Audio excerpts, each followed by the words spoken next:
Daily Devotion with Pastor Balla for May 31st, 2021, from Luke chapter 23, Saving Others.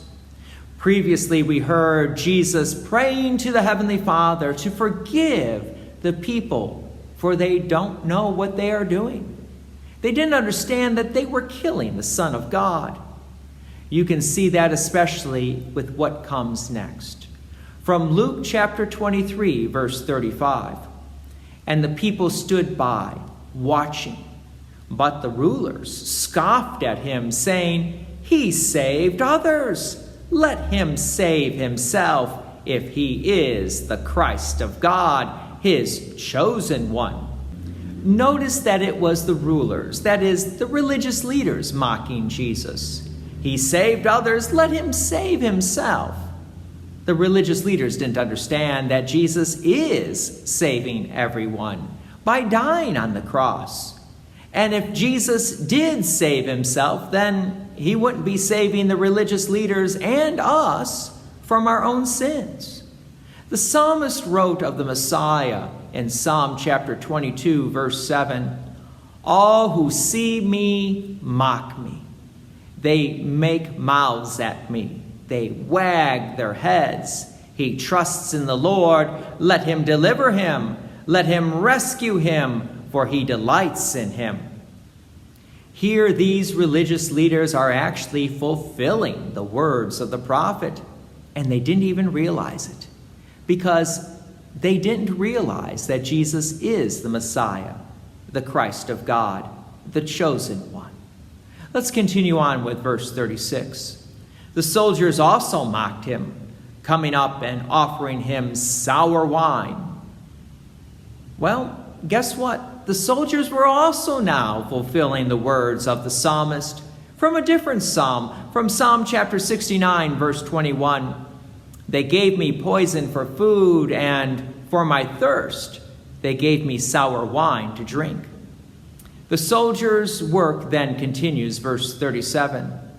And they said, "If you are the King of the Jews, save yourself." There was also an inscription over him, "This is the King of the Jews."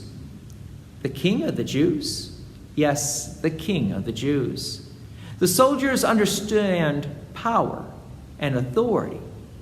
However, they wouldn't understand weakness and dying to save others. That'd be really difficult for them. So would a king ever give up his life for others?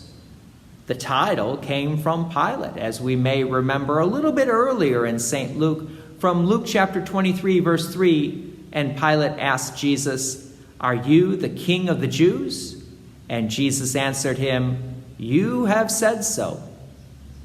But strangely enough, the title, the King of the Jews, didn't even originate with Pilate. We may remember even earlier what the wise men, the Magi, said when they visited Jesus after his birth. From Matthew chapter 2, verse 2, the Magi saying, "Where is he who has been born King of the Jews? For we saw his star when it rose and have come to worship him." Even in the Old Testament, Zechariah noted in Zechariah chapter 9, verse 9, "Rejoice greatly, O daughter of Zion. Shout aloud, O daughter of Jerusalem. Behold, your king is coming to you. Righteous and having salvation is he, humble and mounted on a donkey, on a colt, the foal of a donkey." These words of Zechariah were fulfilled just days before the crucifixion of Jesus, as Jesus entered into Jerusalem. You may remember what the crowds proclaimed of Jesus during that time. From Luke chapter 19, verse 38, the crowds were saying, "Blessed is the King who comes in the name of the Lord, peace in heaven and glory in the highest." Even as their king was hanging on the cross, most of the people didn't understand, as Jesus said to Pilate, that his kingdom is not of this world. From John chapter 18, verse 36, Jesus answered, "My kingdom is not of this world. If my kingdom were of this world, my servants would have been fighting, that I might not be delivered over to the Jews. But my kingdom is not from the world." But our lack of understanding, of not knowing what we are doing, didn't stop Jesus from praying for us for forgiveness, and didn't stop this king from saving us.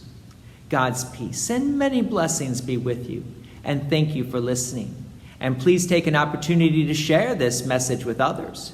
If you have enjoyed these daily devotions, please consider making a donation to Peace Lutheran Church, 24024 West Main Street, Plainfield, Illinois, 60544. Thank you again for listening.